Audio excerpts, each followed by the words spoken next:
Hey everybody, just Jesse here, welcoming you back into my garage, my man cave, for another day of accountability. I hope you guys are doing well with your accountability. I'm making another video, so I am being accountable to being in the Word today, so I am doing well. Today's Friday, it's the 22nd of May, it's the year 2020, and we're moving along through the year. Today I want to talk to you about how godly leadership won't succeed without a fight or without a battle. We're going to use Revelation 12 for that example. Revelation 12 is the battle between a dragon and the dragon's angels and the heavenly angels. That happens before earth, before anything. God creates the angels, and the angel thinks that he's better than God, that he knows more than God, that he is God, that he should be God, and this battle ensues between Michael and the archangels. Now, what's important to know is that this battle didn't just happen between one angel versus another. It was an all-out brawl up there in heaven. Angels versus, fallen angels. They weren't fallen at the time, but after the battle had happened, good actually won out. And so they were thrown out of heaven. The dragon and the fallen angels were thrown to earth. They were cast to earth out of heaven's way because God can't be within sin. And so the Bible talks about how the dragon wasn't even strong enough to win the battle. So as it comes about that, in order for leaders to find a way for victory as a team, they have to have a battle. You can't take a leader and just say, I'm going to win this war by myself. I got this. Don't worry about it. That rarely ever happens. Just like Revelation 12 talks about how the good eventually won the day, but they won the day with the blood of Christ and the testimony of the believers. That's important because Jesus paid the ultimate price with his blood as he died as a sacrifice for us, giving us victory. But as the believers, our testimony is what pushes that faith to other people, to allow them to see what God actually did for us, what he gave up for us. So the things that we have to do the things that we have to know is that victory rarely happens unless there's a battle. You don't just wake up one day and be like, oh, I won because the other team forfeited. That's just not the way that it works. There has to be give and take, and there's no success without sacrifice. You can't win without giving something, without fighting hard for it. You have to know that there's always a cost to every crown. That's pivotal because you think of battles in the Middle Ages where the armies would go out against armies from nations, and kings would ride out, and whoever won the battle got the crown, the kingdom. And so there is always that cost for the crown.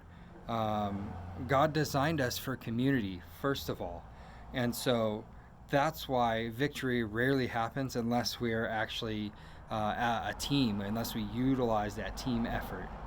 So the Bible talks about how Michael didn't fight alone. And remember that after they won, there was a humongous celebration. Like, we're supposed to celebrate all of our victories, every single one. And every victory is a crown. Every victory is something that was set up by God, that we would overcome it, that we would be an overcomer. The things that we have to remember are that we'll fight for righteousness, and it's going to be an everyday battle. We're going to fight for righteousness every single day.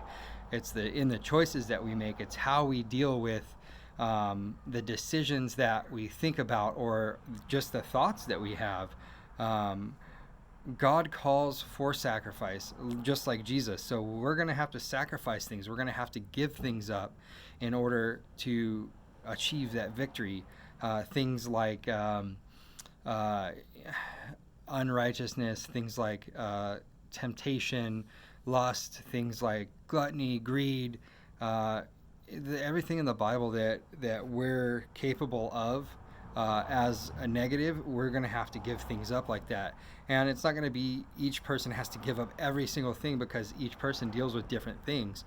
But the way that we can beat that is being in community, and not just being like, oh, hey, my neighbor, let me go talk to him and let's battle this out, but community with believers. Like, you're having an issue with a specific thing, like, I don't know, let's go greed or gluttony or lust or lying, cheating, stealing, any of those. You can pick any of them. It doesn't really matter.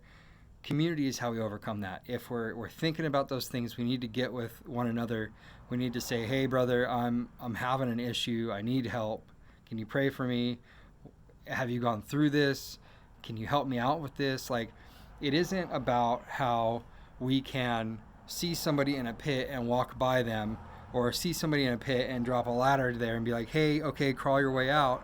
Like, we're the ones that need to walk by this pit that everybody's walked by. Where everybody's been like, I'm too busy, I can't do this. He'll make it out on his own. We need to be the people that crawls in that pit. And when they ask, what are you doing? Now you're stuck with me. Like, you need to tell them, I'm in here because I figured out a way to get out, and I'm here to help you figure that same way out. We need to be community. We need to overcome the battle, but we can't do it without being together. And the last thing is that we always have to remember every single thing, every single time that we win a battle, every time that there's a battle that's victorious, there's the celebration. You always got to remember the celebration. Jesus is about celebration. When he rose from the dead, they celebrated, right? So we have to know that God has built our eternal foundation on celebration. When we're in heaven with him, we're celebrating him, and we're celebrating with feasts, and we're celebrating with worship. It's going to be amazing, but we're not going to be able to get there without the battle. And the devil's here to kill, steal, and destroy, but we can overcome that battle because Christ has already overcome it with his blood, and our testimony is the second part that we need to overcome that. Our testimony as a believer will throw us in the race and will throw us into the battle that will be able to overcome the devil when the time comes. When the devil rears his ugly face, our testimony mixed with the blood of Christ on the cross is the victory over that. So I had a really good time getting into Revelation 12. It talked a lot to me about that today. As always, I have an issue with Revelation. There's a lot of context in there that I don't understand, the way that they say it, so I'll have to read it 2, 3, 4, 5 times, different versions, and look things up. But today was pretty straightforward, and it was amazing when taking the time to just read a small section of that. The whole chapter is amazing. I would say that every believer that wants to be a Christ fighter, a Christ, somebody that fights for Christ, needs to read, needs to know without a shadow of a doubt this chapter. But if you like this chapter and you liked what I've talked about, go ahead and give me those thumbs ups. I love seeing you guys give thumbs ups. I also love seeing comments. Go ahead and throw me some comments on if you think I can do things better, or if this really talked to you, or if you even have something that we can talk about back and forth about this, something that you can bring to the table that I can learn still. I'm always up for learning. So lastly, well, 2 things. First, if you think that somebody in your circle really needs to hear this, share it. By all means, get this to them. I don't want to hold what I learn to myself. I want it to go out there to the masses. I want it to be able to fight for Jesus. And I want Jesus to be crowned King and Lord of all, so that when we return, we can celebrate with him. So finally, the last thing, if you haven't subscribed already to my channel, I would love if you guys could subscribe. I do a video every day. Mostly it's in the afternoon. Sometimes it gets a little bit later. But it's my accountability track, and it keeps me accountable, 1, to you guys, and 2, to be in the Bible. So If you guys need help with accountability, by all means, reach out to me, comment, do whatever you got to do to get a hold of me. I do answer all of my comments that I see, and reach out to me on social media. And if you haven't already rang the bell after you subscribed, and you want to be notified of when my videos come out, that's how you get the notifications. Go ahead and ring that bell. Thank you guys for listening tonight. It's been a pleasure, and I hope that your accountability keeps going and growing, and I know it will. Keep going, guys. I love you all. Have a great night.